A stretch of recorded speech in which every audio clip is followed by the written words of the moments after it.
పట్ట వచ్చే మారమయ్యా.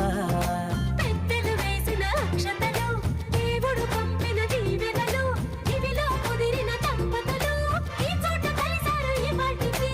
ఆటలు పాటలు వేడుకలు, మాటకు మాటలు అల్లరులు, తీయని గుర్తుల కానుకలు వెన్నంటి ఉంటాయి వెయ్యేళ్ళకి. రారండో వేడుక చూద్దాం, ఈ సీతమ్మని రామయ్యని ఒకటిగా చేసేద్దాం, ఆడేద్దాం.